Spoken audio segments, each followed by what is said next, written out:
We have now learned of what the Michigan sanctions are going to be from the NCAA final from the Connor Stallion situation. Joining us now, ladies and gentlemen, is a man who's been on the case literally since the beginning, almost too much on the case that people told him, hey, this seems to be a little bit of a work. Ladies and gentlemen, the authority on college football and college basketball from College Game Day, Pete Thamel. Yeah, Pete. How you doing, Pete? I know you were catching the tail end of that. Did you think Riley Green was going to be able to dunk that second one or no? I thought he had no chance, Pat. I thought he had no chance. As did we. So, to be clear, very much, because he's very jocked. You think he'd be a little bit too stiff. He said he worked under the hoop. That was kind of his thing. New album, August 29th. Now, Thamel, let's get to this. Whenever we heard the NCAA was going to announce their punishment for the Michigan infractions, we wondered which one it was. Then you came in and said, well, this is the Connor Stallion stuff. This is the last of the Connor Stallion's investigation, and basically it's a money game and a money play, and Sharon Moore's suspended one more game, and it's the opener for 2026. Did I miss anything in there? And can you break it down for us a little bit? Sure, Pat. So it's going to end up being an unprecedented monetary cost for Michigan in this. I did some back-of-the-napkin math. It's going to be, I would say, easily over $30 million, the 2-year postseason fine of what they would get for the Michigan would normally get from the postseason. That number's a little bit nebulous just because of some of the vagaries of CFP money and such, but that number is expected to be well over $20 million. There's an additional $7 million, 10% of the football budget fine, and then a couple other fines. I won't bore you with the details. So it's going to be a significant amount of money, but that's the main stick in this. Sharon Moore had self-imposed a 2-game suspension this year, which will still be served game 3 and game 4. Hilarious. There's an additional game for him in 2026. Michigan oddly opens the season in Germany against Western Michigan.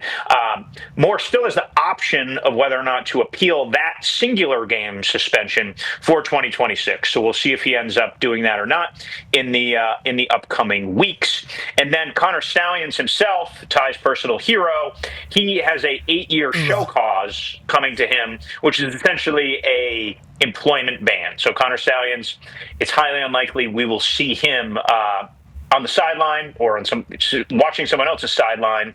Okay. For the next 8 years. One final one in there, Pete. Take advantage. Take the lap. You gotta do what you gotta. And then Jim Harbaugh, somewhat amusingly, has a 10-year show cause, which is an inordinate length for one of these NCAA penalties. He obviously is the coach of the Chargers and doesn't really care. You would probably be amused that it's actually a 14-year show cause because this 10-year show cause starts in 2028. He has a 4-year show cause from one of the prior Michigan NCAA investigations. So I think that would keep Jim until 2038 off of the collegiate sidelines. But that probably matters as much as me being banned from the Cathedral High School parking lot at this point. Well, I hope you're not banned from any high school's parking lots just going forward. That's where I went to high school, Pat. So. Okay, well, shout out to Cathedral, and shout out to you being a great grad of Cathedral and really breaking this all down for us. So basically, it's money. Why would they suspend Sharon Moore in 2026 and not add another game to this particular season? And is there any punishment on the team? I saw the 10% of the revenue thing, which off of $77 billion or whatever, $77 million would go down to $7 million, which you addressed there. Does that carry over into next year, or are they completely clean, basically, other than money? Like, is there a loss of scholarship? Is there anything that they can't do, prohibited from, football-wise? Some recruiting restrictions, but that stuff doesn't matter as much anymore in the NIL era. Just, I think it's official visit. So as far as the Michigan team, I think there's 2 big picture takeaways here, Pat. One is that there was no postseason ban in this, despite being significant findings, and I think we've officially essentially ended the era of the postseason ban that the NCAA would give out. And within the 74-page ruling that the NCAA had, they kind of explained why it happened. And what they're doing is they're essentially taking the money from postseason as opposed to the postseason ban. This is a paradigm shift, but also dovetailing into that, Pat, this is really the last great NCAA case. The College Sports Commission is now going to investigate things that, if there's vagaries in NIL deals and such, but this is really the last explosive, significant NCAA infractions case. NCAA will still oversee some gambling stuff. They're going to have their hands in a few eligibility things. So I'm not going to say we're never going to talk about the NCAA making a decision again, but just in terms of NCAA enforcement investigating something, significant and holistic like this, there's a very good chance this is the last big NCAA case. And we've seen these for decades and decades and decades. Okay, let's dance on that, Graves, for sure. Yeah. Thank God they're done. Jesus. Thank God. Yeah. Mm-hmm. I mean, they had a little bit of a terror run there for a while. Long time. Picking and choosing burgers and this, and you want to go back home. We let these other people do it, but you can't do it. Just kind of showcasing a power, wielding a heavy sword, if you will, because they were the ones in charge of everything. Now, I assume there's a lot of work doing all the investigating. There's a lot of lawyers. I get it. It's not easy to do anything, but I believe you described, or in an interview with you, Charlie Baker described it as quagmire, and you actually used the word, I believe, quagmire. You've previously said that this was a bit of a quagmire before you got here. Would you like to elaborate on that? And I was like, well, that's a great word. And then he said it was a quagmire, and you guys did all. The NCAA finding its new lane, whatever it is good for sports. Hell of a run in the investigating. Great job. Kind of. Now, on that note, they couldn't help themselves. They had to do one last NCAA thing. They said, you know what, we're going to suspend them next season, so I have to talk about it again next year. That's right. Can you answer that? Why is... I believe, Pat, it's a timing issue because of the timing of when this is coming down. They are moving it to next season. I don't think that the self-imposed game 3 and 4 was what Michigan and Sharon proposed to them. And then this is an additional penalty. And I believe the timing of it being pushed next year is just simply because where we are right now. But I don't have a clear linear answer on that. And I don't think one is in the materials, at least from what I've seen. But it is a little strange. I mean, that certainly, these things are never easy. Sharon Moore saying Guten Tag. He had German classes lined up. He did. Now he can't go to the game against Western Michigan next year. That's a real. I saw Portnoy, obviously a very distinguished alumni of Michigan. He had a cigar lit pretty good, sitting down in a very luxurious place, it appeared. And he was saying, $20 million, that's ashtray money for us. What are we even talking about here? That's real. Michigan has so many very, very, very wealthy. What is their Dow or whatever? The endowment? I just had it. I think $17.5 billion or something like that. You got Bentleys and Rolls Royces in front yards up there in the university. So it's like it being a money situation mostly for that school, they're probably saying, all right, let's move. Yeah. And I think we're all doing that with this, right? We're all just moving on now. It's seems like it. And the 10-year show cause, 14-year, I guess, in total show cause for Jim Harbaugh. I think we read Nicole Auerbach tweet that's basically like, show cause means if you were to get hired back in, they would have to pitch basically for you to be able to get your job at that place to like the NCAA. They would have to make a ruling on it at the time. And then also if he was come back, I think she said he would be suspended for like a year or something like that, which seems like a lot when he's already been suspended, like 4 or 5 games. So that'd be a year and 5 games, 10-year show cause. Feels like that's heavy on Harbaugh. Is that because he's just been non-compliant in this entire thing, or what is that, you think? Yeah, I think it's a confluence of things, Pat. Remember, he started that 2023 championship season, self-imposed 3-game suspension for the recruiting violations. He served the 3-game Big Ten sportsmanship suspension at the end of the 2023 regular season before they went and won the title, tied to the Stallions case. And he was not generally cooperative in this. So I think this is the two parties agreeing that they'll never meet again. Hey, good to see you. Can we see your phone? Nope. No. Who are you? You guys the FBI? Yeah. Good to see you. Oh, you NCAA? We gave up everything. We talked to you. Yeah. Put her there. High five. Get All right, out of here. I'll see you. That's unbelievable. I'm happy it's all over. Legit. And I'm happy they didn't have to vacate a national championship. Yeah. I'm happy, just strictly, and I know Ohio State fans are probably thinking the complete opposite. I know there's probably some people that are wishing they did have to vacate some things, but it's like, there's no way the players knew that all this was happening at the same time or whatever was happening. And it's like they still had to go execute. And congrats to Michigan, I guess, moving on, and all of college football. And on that note, we got a couple more college ball questions for you, Pete, if that's cool. Yeah. Sure, go. Big money coming to a school that I don't think a lot of us expected. Pete, Kansas, David Booth, basically a legend, I'm sure, before and now. I believe his name is on the stadium. He donates $300 million to Kansas, assuming this is going to all of their sports. Should we expect, Swagoo Jr. to be a Kansas Jayhawk in 2027 for his freshman year, the number 1 basketball player in 2027? Do you think all that money is going to make Kansas unbelievable unbelievable at sports. Should I bet on Kansas to win, a college football playoff national championship in 2030? What is this $300 million going to be used for?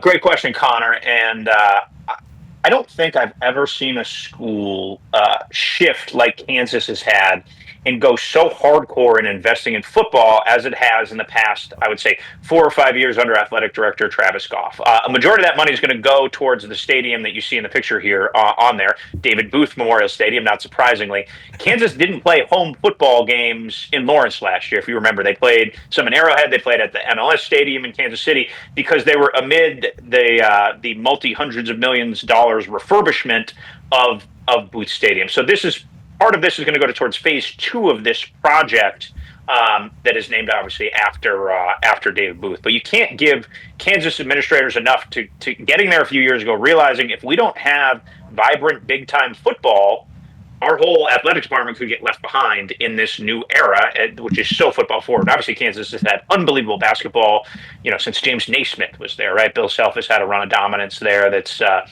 generally the consistency has been unprecedented in modern times. But Kansas sat back and said, look, if we're not good in football, the basketball stuff's going to get really hard. And so they went and hired Lance Leipold. He's done a great job. They were dismal for an extended period of time after Mark Mangino and before Lance Leipold. You remember the Charlie Weiss era. They were the laughingstock of college football. And this is another sign that they are contenders. Again, Pat, you remember the energy that was there when we were there for game day a couple years ago.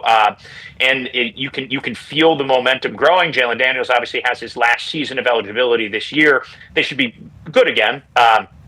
I don't know if they're going to be at the top of the Big 12. They should be another very good competitive program again, which is giant progress for Kansas football. Yeah, and if they got that type of money investment now, we assume that's going to continue. And I think that's what they were telling us when we were out there for College Game Day. It's like, hey, this school is backing us right now, actually. Our alumni is backing us. And we thought they were kind of bullshit. I thought they were kind of bullshitting. And then all of a sudden they start building quickly, rapidly, and they're winning games. It's like, wait a second, if you have a supportive alumni, you can turn some things around, especially in this modern era. And shout out, I think it was the bell tower, the clock tower, Campanile.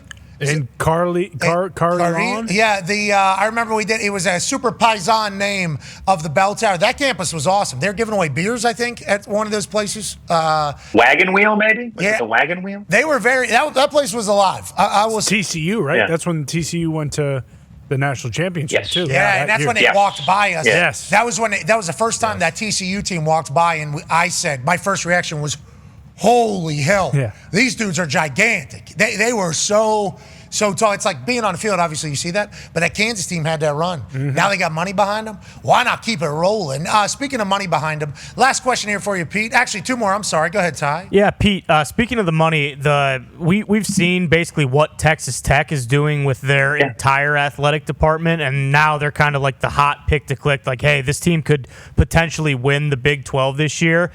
Is that do we expect Texas Tech to be one of these teams over the next however many years to be a major player in the Big 12, and do they have a realistic shot of winning the Big 12 this year, you think?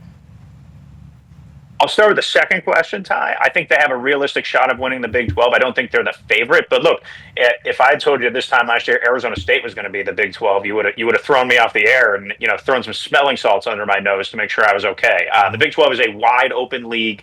They went out and spent a gargantuan amount of money in the NCAA transfer portal and brought in offensive line, defensive line, skill positions, and now in the recruiting space, they're significantly investing. And look, college sports have changed. It used to be stadium size. It used to be weight room. It used to be, those types of budgetary numbers. Now it's what you can pay players. And Texas Tech, clearly, through Cody Campbell, their billionaire donor, has a competitive advantage in that space. I think they're very good this year. I'm not ready to call them Big 12 champion, but they have announced themselves as relevant and contenders in that league as long as those finances follow. We know who's running the Big 12, and we have massive respect for everybody else, Steiner. We got all money. We know who's running the Big 12. You know who it is, Authority. You know what it is. Those Cyclones, man. Yeah. No. You want to hear a good West Virginia nugget, Pat?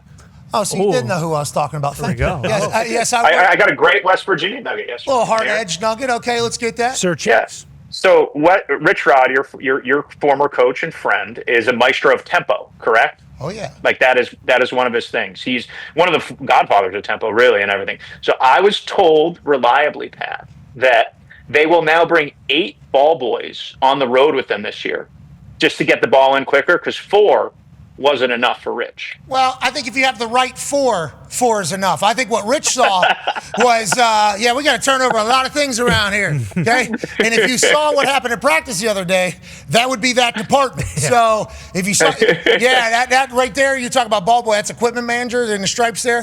He didn't spot the ball accurately. I think he's probably on the hot seat if I had to guess. That guy's got eyes on the, because Rich Rod said, hey, we need competition everywhere. Mm-hmm. Ball boys. Yep. You're talking every single part. You talk trainers. We're talking nutritionists. Yeah, chefs. We're talking everything. Everything in the building. We need some competition because, boy, how it was running here before I got here, a little bit different, a little softer. Now we're going to try to be the hardest program in all of United States of America football. And I'll tell you what, if you're tough, West Virginia's a place for you. Mm-hmm. And we're going to find you. Yeah, but I'll tell you what, Arizona State, BYU, there is, you start going through the Big 12, all of a sudden it's like, wait a minute, that is actually a real conference, even though nobody talks about it because the SEC and the Big 10 run everything. Mm-hmm. And for good reason. Look at all the national championships. That's where they're coming from. But everybody with money has a real opportunity. And I know some people hate it, but if you're a school that has it, like Texas Tech, you got to love it. Kansas, you got to love it. Even in West Virginia, we're enjoying kind of a little rebirth there. Tone is the last question for you, Pete. Yeah, I do, Pete. I asked you about quarterback competitions yesterday. One that everyone said I left out was the Oregon one. I thought that Dante Moore was most likely going to be the starter there. Is that the case that you're hearing as well? I think that's the expectation right now, Tone. As you look at Oregon, he's obviously been in the program. Mm-hmm. They paid him a lot of money to be the backup last year, but it wouldn't surprise me if we do see some real snaps from Austin Novosad this year. Uh-huh. Really talented young guy coming in. But yeah, I would think that Dante Moore is ahead there right now. And but I don't know if it's just a hammer lock on the job. Oh, a hammer lock job, yeah. Lock it down. Slam him. Yeah, I got you. I understand completely. Pete, we appreciate you. We'll see you on the road here soon. Way to really be at the beginning of this story. Yep. And now at the end of it. Way to really journalistic the shit out of this. Have a drink. Couple bookends. Yeah, you are. The Pete Thamel bookend Connor Stallion story has ended. Yeah. What new story will begin? Oh. How about the greatest college football season of all time? We're very close. Pete, you're the man. Have a good one, brother. Like Connor, I'm going to throw my phone in the pond now. We could call it a day. Hell yeah. Love that. Ladies and gentlemen, Pete Thamel. Yeah.